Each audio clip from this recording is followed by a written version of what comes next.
Bonjour, alors aujourd'hui j'ai envie de vous proposer un petit jeu spécial, vrai ou faux, pour tester vos croyances, vos connaissances, vos idées reçues sur la mort. Donc j'ai entendu beaucoup de choses qui se disent, beaucoup de légendes urbaines, des questions un peu particulières où chacun y va de non mais je te dis que c'est ça, mais non, moi j'ai vu que c'était ça. Donc on va faire un petit peu le point sur certaines croyances, sur certaines idées reçues. Et puis j'ajouterai aussi quelques approfondissements quelques précisions qui pourraient peut-être vous servir un jour, qui sait. J'ai sélectionné 10 croyances.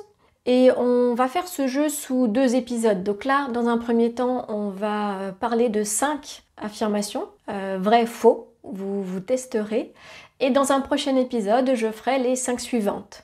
Si entre-temps, vous en avez certaines qui vous viennent et que vous avez envie que j'aborde ou que je vous réponde, si c'est vrai ou si c'est faux, je vous invite à les poster dans les commentaires et nous en parlerons. C'est parti pour notre jeu. Vrai, faux, les 5 premières affirmations. À vous de jouer, on y va. La première, alors une personne a ses ongles et ses cheveux qui continuent de pousser après la mort. Vrai ou faux? Eh bien c'est faux. On ne continue pas à voir ses cheveux et ses ongles pousser après la mort. En fait, c'est une illusion. Le corps a la peau qui se rétracte à cause de la déshydratation. Les ongles et les cheveux paraissent plus grands quand on voit un corps quelque temps après son inhumation. Du coup, non. Arrêtez de penser ça. Par contre, ce que vous pouvez savoir, c'est qu'un corps aujourd'hui met beaucoup plus de temps à se décomposer naturellement. Et cela a plusieurs raisons. La première, c'est que nos habitudes de vie fait que nous consommons beaucoup de conservateurs. Et comme son nom l'indique, ça conserve. Du coup, le corps met beaucoup plus longtemps à se décomposer. La deuxième, ce sont les soins de conservation. Au moment des obsèques, les proches demandent souvent de pratiquer des soins de conservation pour pouvoir aller veiller la personne et qu'elle paraisse plutôt endormie, qu'il n'y ait pas de choc au niveau de l'image. Donc ces soins-là empêchent la décomposition naturelle. Et il y a aussi une troisième raison, c'est que nos cercueils, des gros cercueils, leur composition fait qu'ils sont beaucoup plus résistants dans le temps. Et en plus, quand on les met dans un caveau en béton, eh bien là, la nature a beaucoup de mal à faire son travail. Du coup, voilà, vous avez plusieurs raisons qui empêchent la décomposition des corps. Et c'est pour ça que des fois, quelques années après, voire même plus de 10 ans après, la décomposition ne se fait pas. Du coup, bonne nouvelle pour nos futurs historiens. Dans quelques années, ils auront matière à étudier leur passé, nous, entre autres. Bon, par contre, pour les cimetières, ils ont beaucoup de mal à faire des turnovers. Et on manque de plus en plus de place. Donc voilà, vous savez tout. La deuxième affirmation. On peut se faire enterrer dans son jardin. Vrai ou faux? Eh bien, c'est vrai. On a le droit de se faire enterrer dans son jardin. Mais, parce qu'il y a un mais, il y a beaucoup de conditions, c'est pas si évident que ça. Donc, il faut avoir l'accord de la préfecture. Pour avoir cet accord de la préfecture, il faut que votre jardin soit éloigné de plus de 35 mètres de toute habitation. Ça, c'est déjà moins évident. Et en plus, il faut l'avis d'un hydrogéologue qui va vérifier qu'il n'y aura pas de possibilité de contamination de l'eau. Si toutes les conditions sont remplies, il est peut-être possible d'envisager de vous faire enterrer dans votre jardin. Je mettrai encore une petite question ou un petit mais. Pensez dans quelques années à la revente de votre propriété. Les futurs propriétaires ne pourront pas supprimer cette sépulture. Ils devront vivre avec une tombe dans leur jardin. Et en plus, ils devront laisser l'accès aux proches qui auront envie d'aller se recueillir. Donc, c'est pas forcément une très bonne idée si on pense long terme. Réfléchissez bien à cette alternative. Elle n'est pas si commode que ça, si évidente que ça. Troisième affirmation. Alors, les corbillards, autrefois, étaient tirés par des chevaux noirs. Vrai ou faux? Mais c'est vrai, elle est facile celle-là. On a tous vu des images de l'époque avec ces beaux chevaux noirs qui accompagnent les défunts dans leur dernière demeure. Aujourd'hui, les voitures sont souvent quand même foncées. On a du mal à avoir des voitures de couleur bariolée. C'est souvent des voitures noires, des corbillards noirs ou grises. Mais pourquoi pas revenir avec les chevaux? Osez demander aux pompes funèbres s'il est possible de prévoir un convoi particulier avec des chevaux. Je sais qu'il y a une entreprise de pompes funèbres qui l'a déjà fait. Je vous mettrai un article dans la description. Soyons originaux. On a le droit. Vous pouvez demander des choses particulières pour ce dernier convoi. On a cette possibilité. Osez demander. Si vous avez déjà vu des choses originales lors des obsèques, n'hésitez pas à les partager aussi. Ça peut inspirer des personnes. Et on peut sortir un petit peu des choses classiques, traditionnelles. On peut se permettre plein de choses. Donc je vous invite à partager ce que vous avez en tête ou ce que vous avez déjà vécu.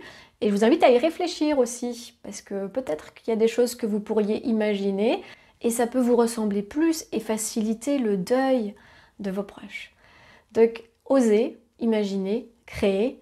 Encore une fois, tout est possible. 4e affirmation. La crémation est plus écologique que l'inhumation. Vrai ou faux?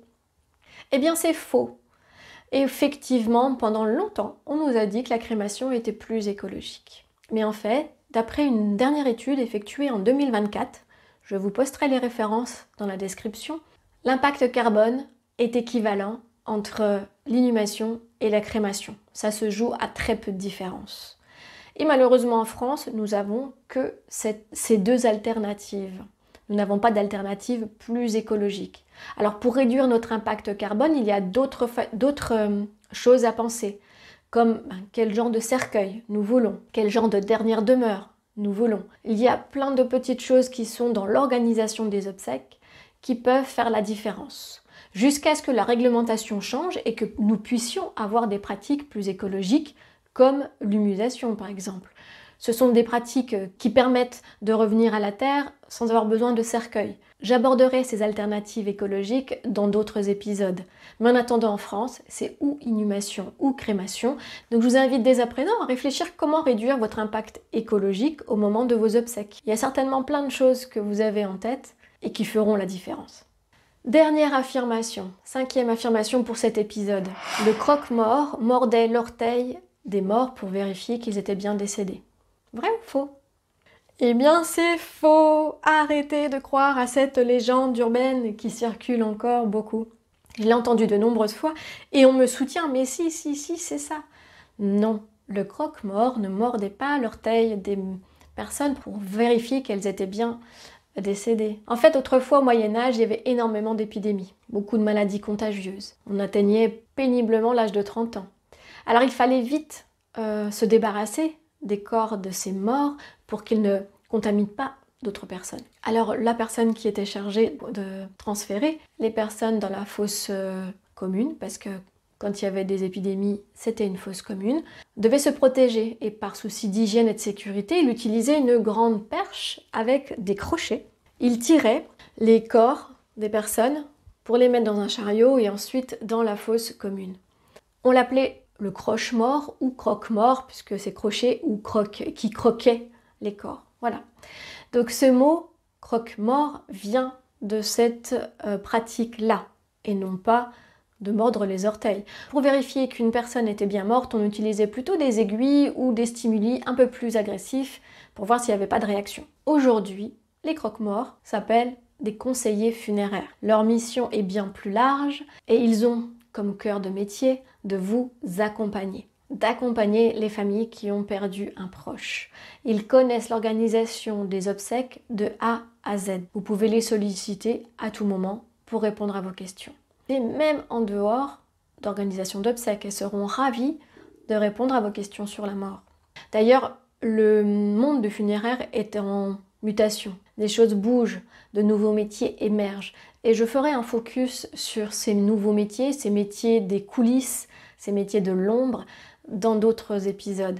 Si vous avez quelqu'un que vous connaissez, qui a envie de partager aussi son expérience, n'hésitez pas à me contacter et nous pourrons faire un épisode interview, pourquoi pas. Voilà, nous avons abordé les 5 premières affirmations, les 5 premières croyances. Alors, est-ce que vous avez eu tout juste ou avez-vous appris quelque chose? Je suis impatiente de le savoir. N'hésitez pas à me le dire dans les commentaires. Et puis je reviendrai dans quelques jours pour vous proposer les 5 prochaines affirmations. Préparez-vous. Peut-être qu'il y a certaines choses qui vont encore vous surprendre.